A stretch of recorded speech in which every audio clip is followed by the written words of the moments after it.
Welcome to Kanegosyo Coach. Ang topic natin ngayon ay hatid ng Kanegosyo Center. Napaka-importante ng topic natin ngayon sa mga nagpaplanong magnegosyo. Ito ang one-person corporation. Ano nga ba ang one-person corporation o OPC? Ang OPC ay tumutukoy sa isang korporasyon na may isang may-ari o stockholder. Ito ay nilikha sa ilalim ng Revised Corporation Code o Republic Act No. 11232. Ano naman ang mga layunin ng OPC? Layunin nito na hikayatin ang mga negosyante na nasa micro, small, and medium enterprises na irehistro ang kanilang mga negosyo bilang OPC at makinabang sa mga benepisyo nito. Ano-ano ba ang pagkakaiba at benepisyo ng OPC kumpara sa single proprietorship? Sa pananagutan at liability, pag single proprietorship, ang may-ari at ang kanyang negosyo ay iisa. At ang pananagutan ng negosyo ay pananagutan din ng may-ari kasama ang lahat ng kanyang ari-arian. Pag OPC naman, may iba itong pagkatao sa may-ari. Ang pananagutan ng OPC ay kanya lamang at ang pananagutan ng may-ari ay limitado lamang sa kanyang subscription o share sa OPC. Pagdating sa tax o buwis, pag single proprietorship, ang kita sa negosyo ay kasama sa lahat ng kita ng may-ari ng papatawan ng buwis. Pag OPC, ang kita ng OPC ay siya lamang papatawan ng buwis. Sa pamana o succession, kung single proprietorship, pag namatay ang may-ari, kailangan isara ang negosyo. Hindi ito pwedeng ipamana. Kung OPC naman, pag namatay o naging disabled ang may-ari ng OPC na magiging hadlang para i-manage ang negosyo, meron siyang nominee at alternate nominee na pansamantalang magpapatakbo hanggang makapili ng kapalit na stockholder sa mga tagapagmana. Ano-ano ang mga negosyo na applicable ang OPC?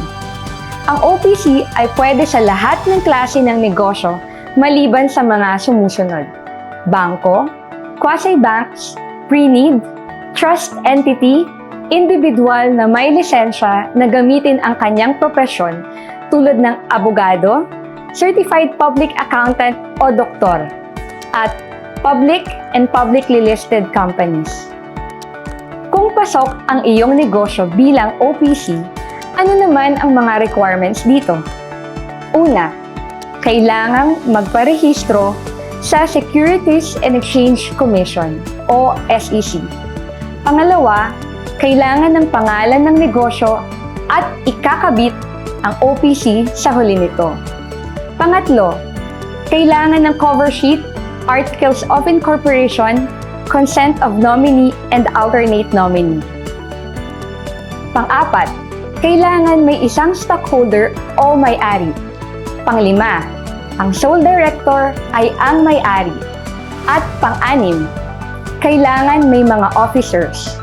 Ang president ay ang may-ari, ang treasurer ay pwedeng may-ari pero kailangan mag-post ng bond kung ang may-ari ay treasurer at presidente.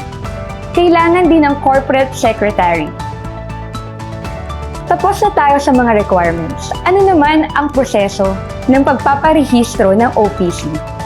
Una, bisitahin ang website ng Securities and Exchange Commission sa www.sec.gov.ph. Pangalawa, i-type ang espark.sec.gov.ph/application. Pangatlo, i-click ang One SEC Processing. Decided ka na maging OPC at ayos na ang mga requirements. Magkano naman ang babayarang fees sa pagpaparehistro ng OPC? As of 2024, ang kaukulang fees ay ang mga sumusunod: 2,000 pesos sa registration of corporation, 100 pesos sa name verification, 20 pesos sa legal research, at 30 pesos sa documentary stamp tax. Ang total ay 2,150 pesos. Pagkatapos iparehistro ang OPC, ano ang mga susunod na gagawin? Mag-apply ng business permit sa Local Government Unit o LGU. Magparehistro sa Bureau of Internal Revenue o BIR. Mag-apply ng permit o application sa ahensya ng gobyernong nagre-regulate o nagmamonitor sa negosyo tulad ng Food and Drugs Administration o FDA, Department of Education or DepEd, Department of Environment and Natural Resources o DENR at iba pa. Muli, tandaan po natin ang OPC ay tumutukoy sa isang korporasyon na may isang may-ari o stockholder bilang micro or small entrepreneur. Maaari niyong irehistro ang inyong negosyo bilang OPC at makinabang sa mga benepisyo nito. At ngayon, kung ikaw ay Cebuana Ka-Negosyo Center member at kailangan mo ng dagdag puhunan, pwede kang mag-apply ng Cebuana Luwilier Microbiz Loan. Negosyo? Simple sa Ka-Negosyo Center. Panoorin din ang ibang Ka-Negosyo coaching videos para sa karagdagang kaalaman.